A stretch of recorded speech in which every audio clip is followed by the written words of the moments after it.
Hello.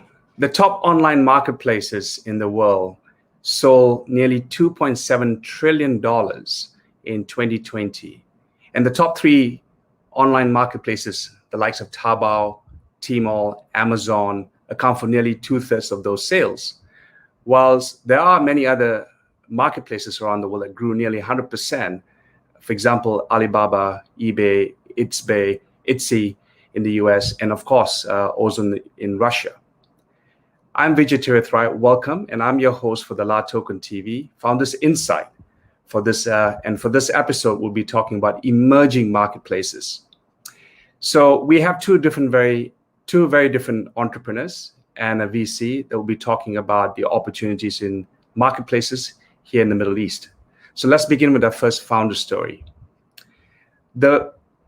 The B2B sector marketplace is evolving. Over 73% of millennials are involved in the B2B buying process. So if I were to ask you, what comes to first comes to mind when, let's say, if you like to buy a new computer keyboard? Amazon, okay? How about if you want to buy a used guitar? Perhaps eBay? How about medical syringes or surgical gloves? Omet. Yes, Omet. So Omet is the Middle East's largest B2B healthcare marketplace that connects distributors and pharmacies worldwide. So to speak more about the Omet is the founder, which I'd like to bring on studio to talk a little bit more. Hello, Yahya. I'm afraid you're on mute, so you may want to unmute yourself. Yes, Vijay. Hi, nice to meet you again. Good to see you again. It's been a while. So allow me to make a brief introduction of you to the audience. So Yahya is a co-founder of Omet. He's been in the medical industry for the last 12 years. He's been involved in distribution of medical supplies in the region, and he co-founded Omet a couple of years back, and is excited to speak about his venture. So Omet, Yahya, let's dive into, for the audience, what is this B2B marketplace that you have built, and what exactly is the business model? Okay, great.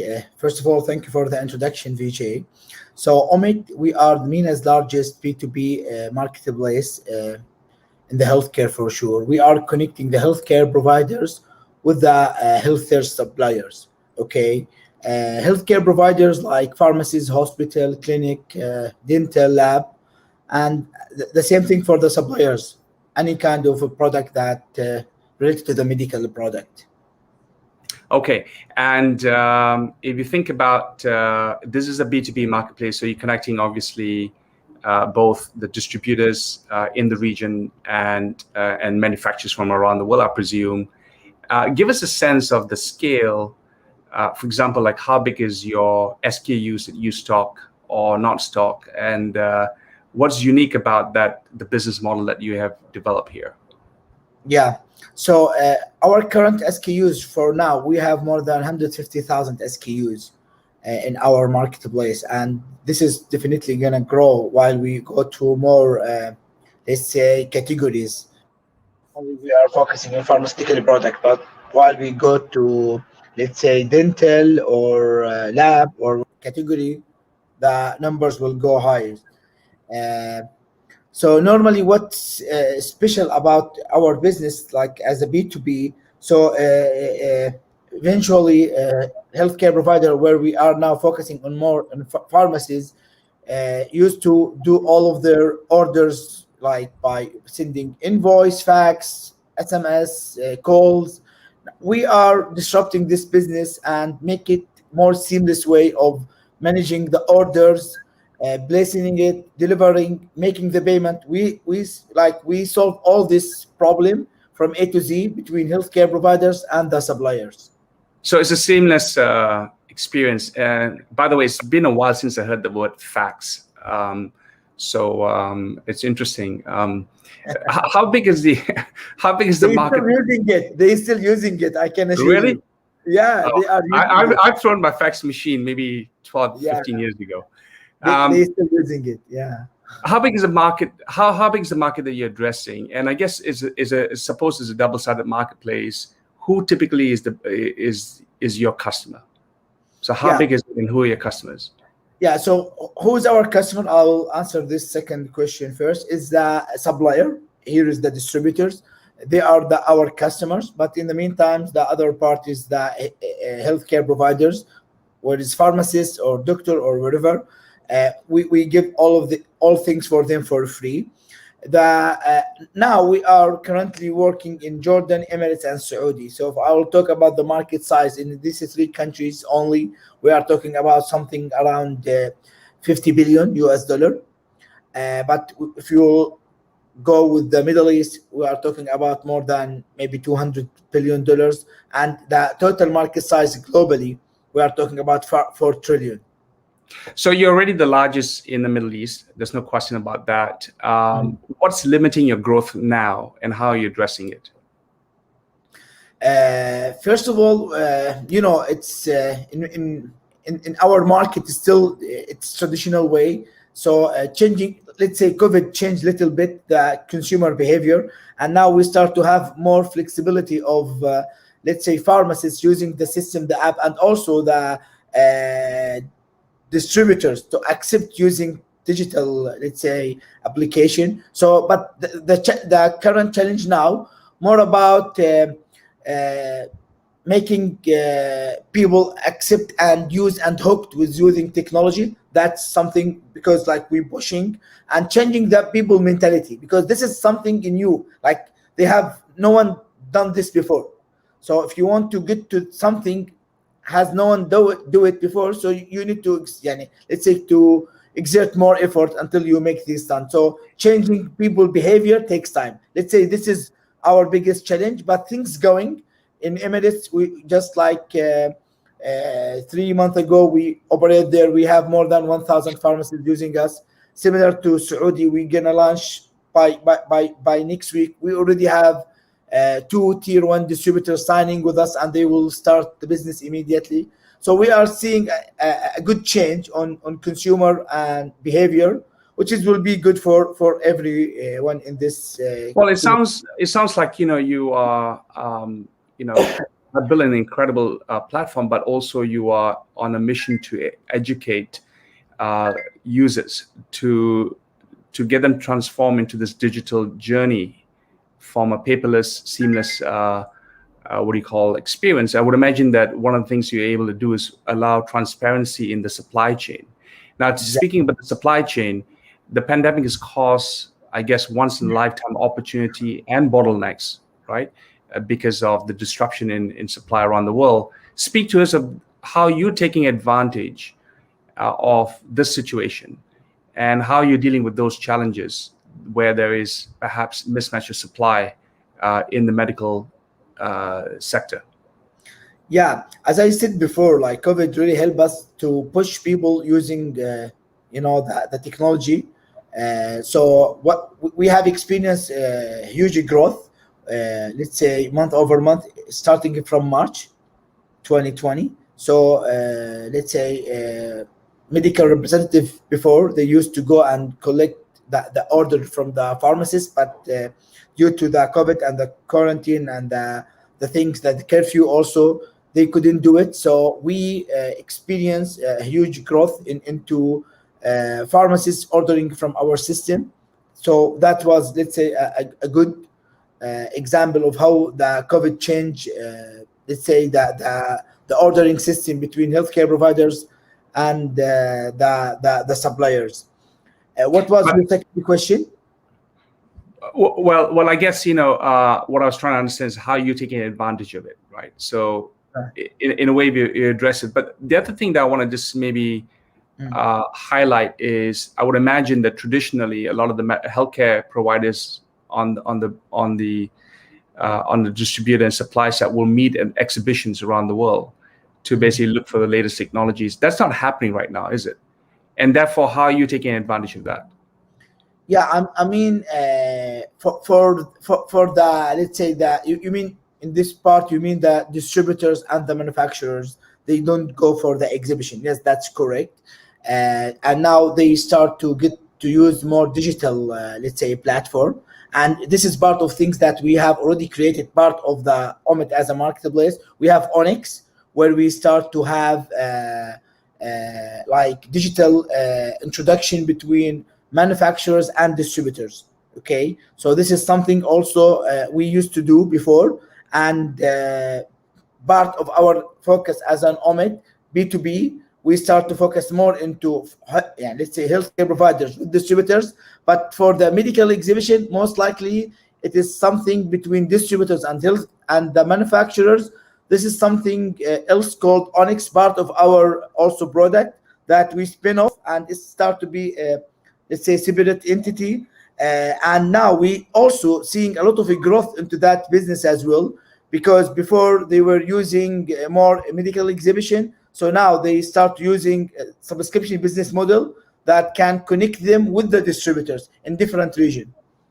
Yeah, you are disrupting an industry that traditionally, I would say, is really hard to break into. That's the healthcare sector, and you managed to do that. And we all know there are burden with bureaucracy and imperfect market practices. How do you feel about you taking the lead here in disrupting that space, and looking 5 years down the road, where do you think the market will evolve? Yeah, it's first of all, we let's say we're blessed to take this let's say step ahead and to lead this, especially into B2B healthcare things. It's really challenging because we're still facing a lot of resistance from the distributors, the pharmacies, but I do believe it's coming. Things evolving rapidly now, where we can see that the things in the coming, let's say, years. I do believe that everything will be digitalized. We will see that the hospital, the pharmacies, the dental, the lab, they will start to orders and receiving the orders, make the payment. Everything will be automated. So imagine it in this way. No more that people, they will start to look to their stock to understand what's missing to order. Our ERP system will definitely start to get the shortage of the items, make the orders through the system, receive it from the ERP of the distributors, deliver through our delivery system, deduct the money automatically. This is how I see where Omit as a B2B marketplace going. Yeah, that's all the time we have with you. Thank you very much for being on the studio today. And I'm tracking your company very closely. I think it's going to be potentially a unicorn. So we'll keep close tabs on you. Thank you for being here. Thank you, Vijay. Have a good day. That was Yahya Akil, the co-founder, CEO of Omit, a B2B healthcare medical marketplace. Shifting focus to the gig economy, I wanted to bring another example of an emerging marketplace that's taking the market by a lot of interest, and that is we've seen a very exciting and volatile business environment as a result of the pandemic. Today, a startup can transform an industry and disrupt it and take it down entirely just because of its power of reach, technology, and disruption it creates in terms of new market practices by sucking out all the inefficiencies. And if you are a mid to large enterprise, having an on-demand access to talent or workers is truly a competitive advantage today. So capturing the benefits of this gig economy is Strategy Connect, which is a first-of-a-kind managed marketplace for consultants and tech engineers to access projects, particularly here in the Middle East. So I want to bring in our next guest, Shubham Yadav, who's the co-founder, CEO of Strategy Connect, to speak a little bit about this. Welcome, Shubham. How are you doing today? Hi, Vijay. Thanks for inviting me to this show. I'm doing great. How about you?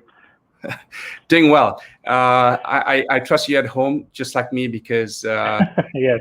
it's still not so fluid to be able to go about. Anyways, you, for the benefit of the audience, let me make a brief introduction. You founded Strategy Connect with your co-founder, Haninder Pal, and you moved to Dubai, I believe, in 2012, where you work with Rocket Internet, and you did a few other high growth startups before founding Strategy Connect. And I know that you're an MBA from Duke University School of Business. Right. So let's dive into the conversation. What is exactly Strategy Connect, and what's the business model here? Sure. So just a one-line introduction about Strategy Connect, which outlines the vision. So we are a future of work platform, and what we are trying to build is allowing organizations to manage and put together a team of remote experts and consultants on demand. Now, this is the broader vision. Where we are right now is essentially our business model is a network of boutique consulting companies and boutique technology consulting companies and strategy consulting companies. These are the consulting organizations that are on our platform. And on our customer side, we have clients which are government entities, large private sector clients, or small medium businesses who consume consulting and advisory in various shapes and forms. So this is the connection we are making with our platform. And on the technology side, sorry, go ahead, Vijay. No, go ahead, please. Yes, so there are fundamental problems, but I guess we will talk more during the conversation. So that's pretty much where we are connecting the dots in terms of our. So since you touch on technology, how unique is your technology, and what would you say is your defensibility of your business model, given the fact that consultants are free to be engaged anywhere, perhaps beyond a introduction on your platform, they might contract business offline. Right. And that's a very good question. And that's a key problem for most of the marketplaces, right? So let's attack it from a customer's point of view. From a customer's point of view, when it comes to large organizations, their search cost is very high, right? They cannot spend a lot of time finding the right consultant for the right projects. And this is what we have seen in the market. So they need a lot of assistance in getting them the right expert who has done the job before and who can get it done ASAP. So if I put it into an example, if a retail business is trying to go online, they don't want a generic consultant to come in and try to make the wheel, reinvent the wheel. They want someone who's done it before, who's done it at scale, who can see the problems of this. So that's where we come in, right? Now the second question, go ahead. The second question of defensibility, the one key thing that we are attacking is solving the problem of the boutiques. Now, boutiques, apart from access to market, they have fundamental problems in digitizing their workflows. And by that, what I mean is the time they get a lead, to the time they submit a proposal, to the time they submit a quality proposal with quality profiles, all of this takes a lot of time and effort for them to put together. With our technology backend, it allows them to do it way much faster. So within 24 hours, they're able to turn around a very, very quality proposal.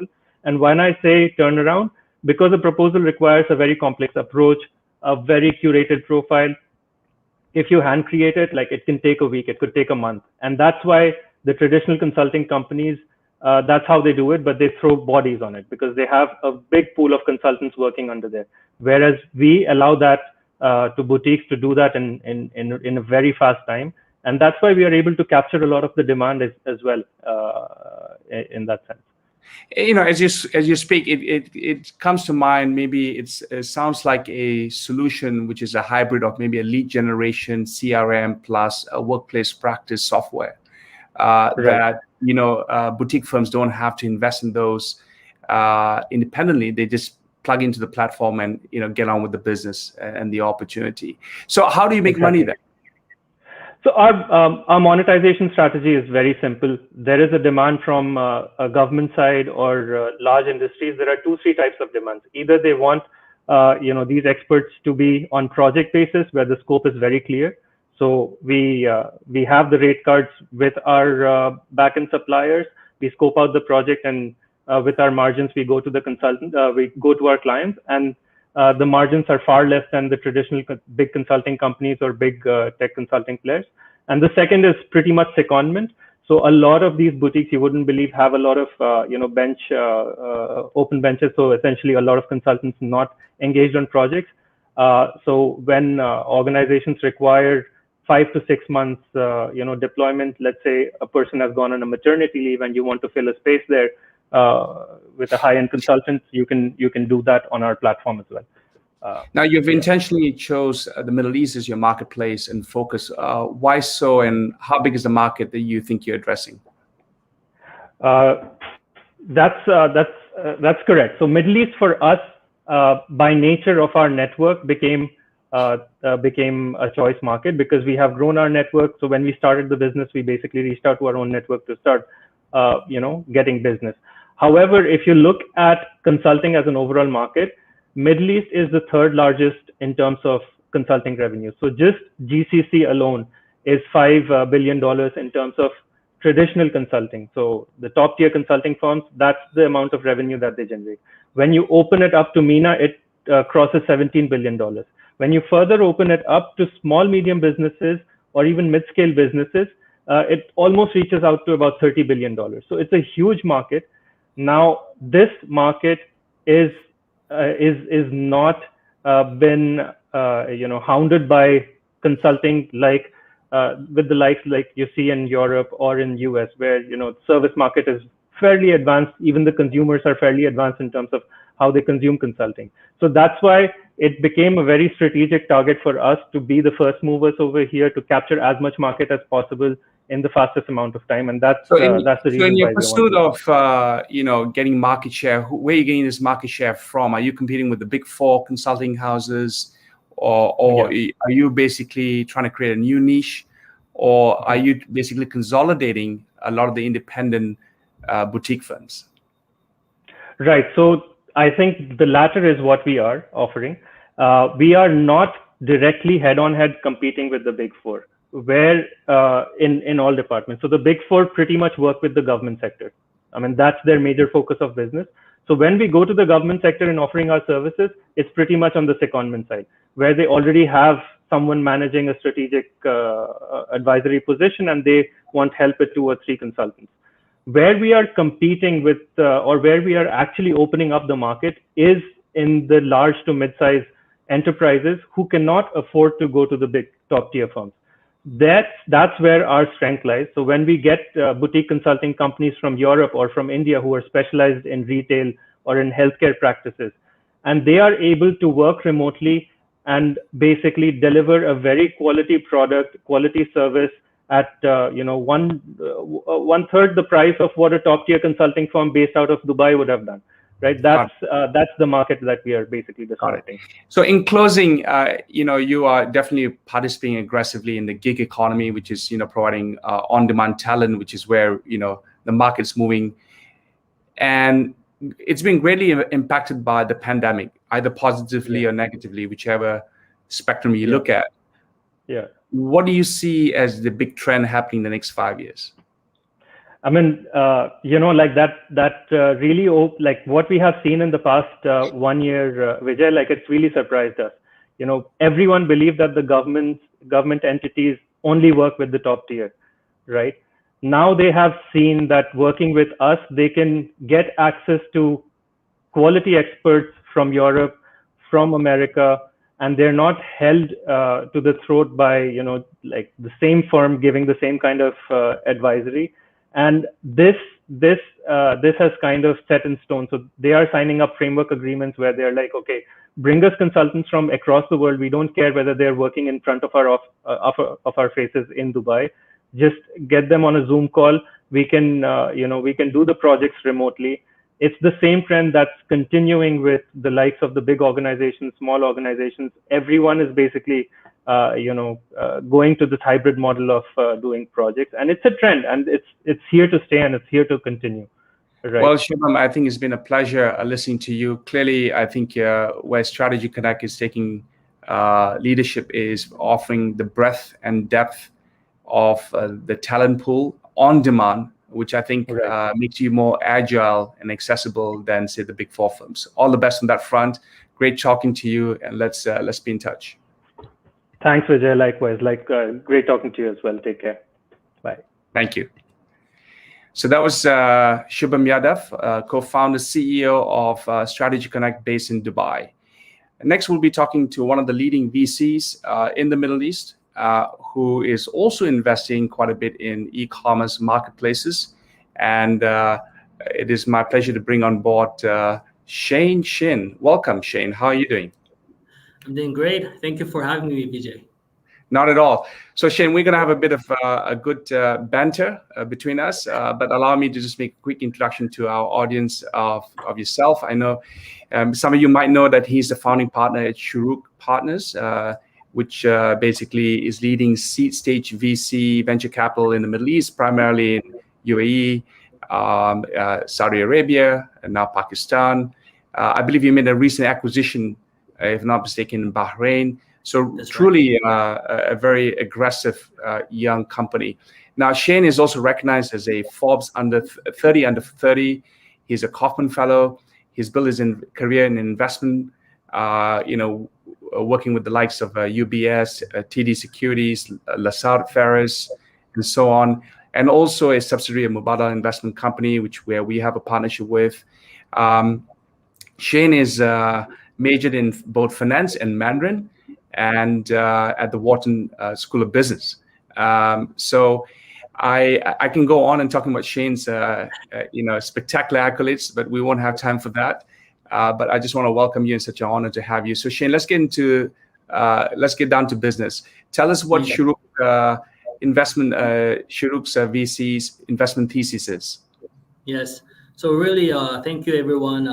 To give you a quick punchlines on Shuruk and our investment thesis, we like to be the founders' partners when the founders need us the most, especially when they're pre-seed, seed, pre-Series A stage up to Series A. We specialize in fintech, platform, and software companies, and we are headquartered in Abu Dhabi, but have offices in Riyadh, Saudi, Egypt, Bahrain, now soon opening one in Pakistan.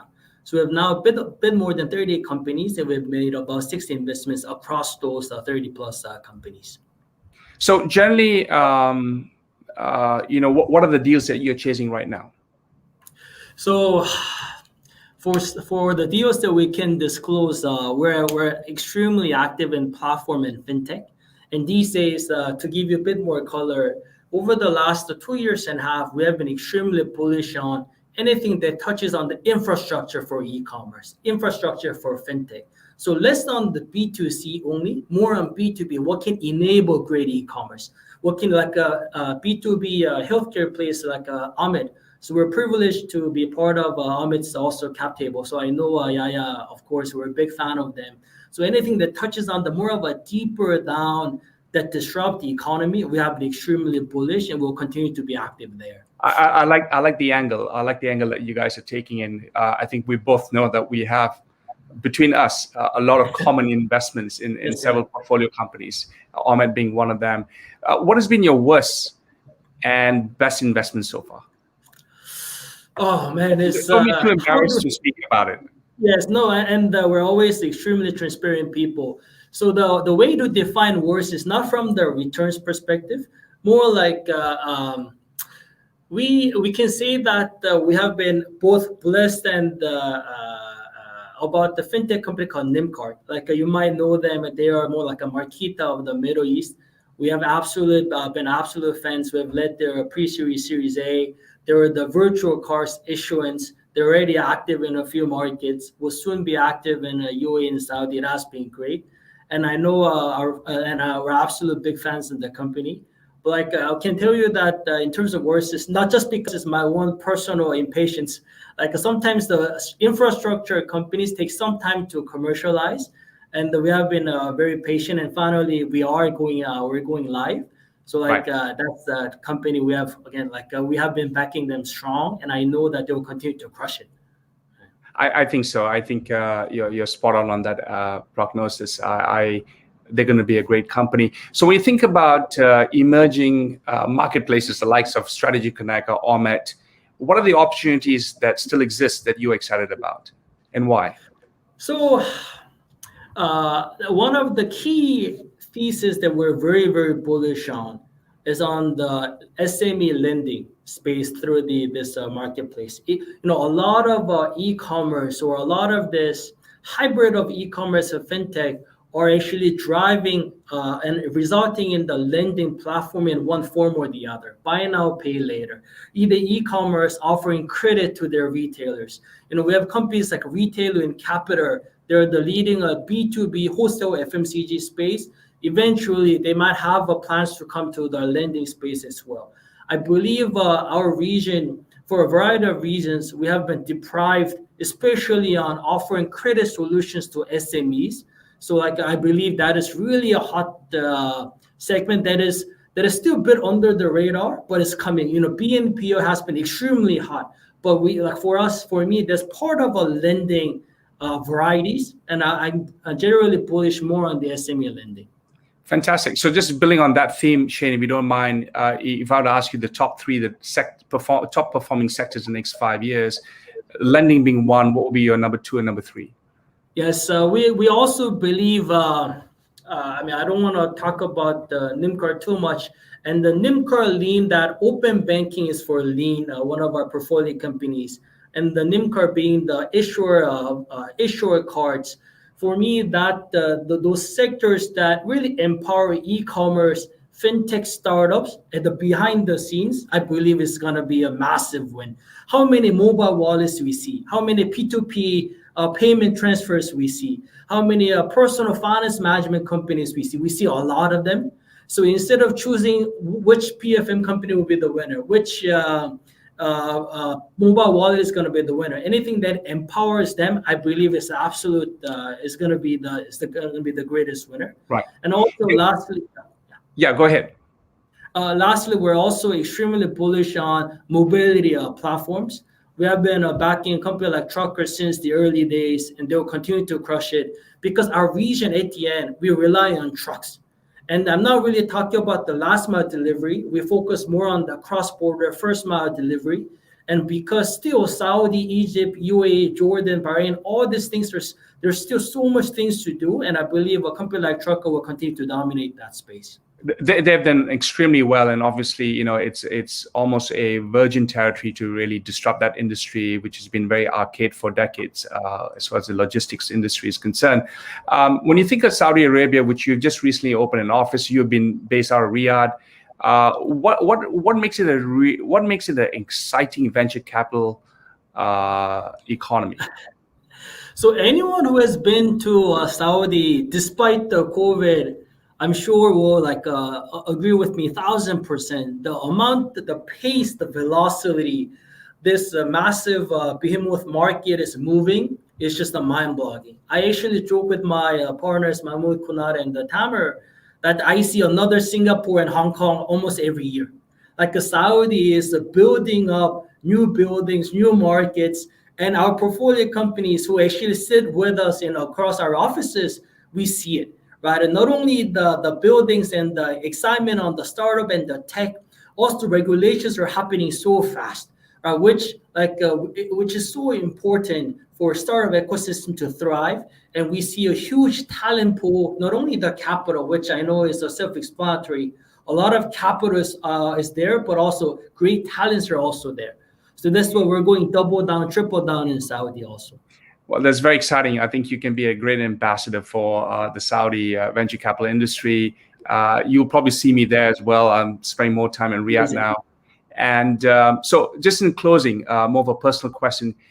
Being a foreigner, specifically a Korean, how did you end up here in the Middle East, fitted in so well, succeeded in the venture capital space, both in Abu Dhabi and Riyadh? What's the secret and what lessons have you learned?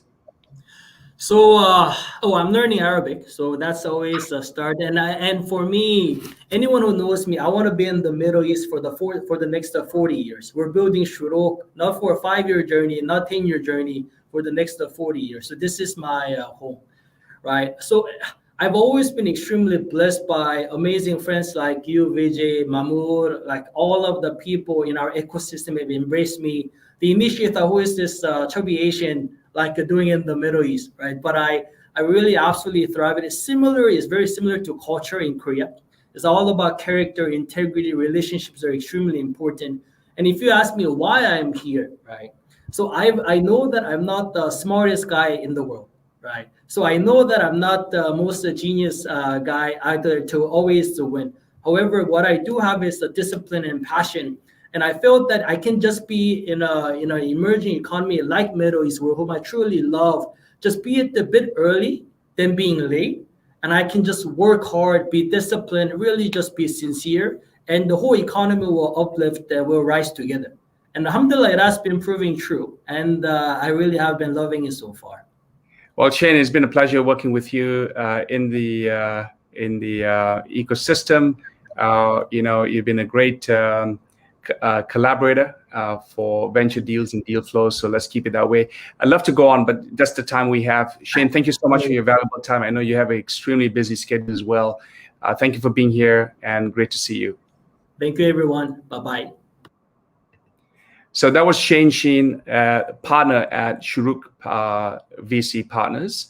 And that's pretty much our show for today, which is focused on emerging e-commerce marketplaces. This is our last episode for the first season of Founders Insight with Vijay Tirathrai. It's been my pleasure being a host. I hope you enjoyed the series, and we look forward to you to review all the recordings we have on Facebook, YouTube, as well as LATOKEN VCTV. See you next time, perhaps in season 2. All the best, and go make some money.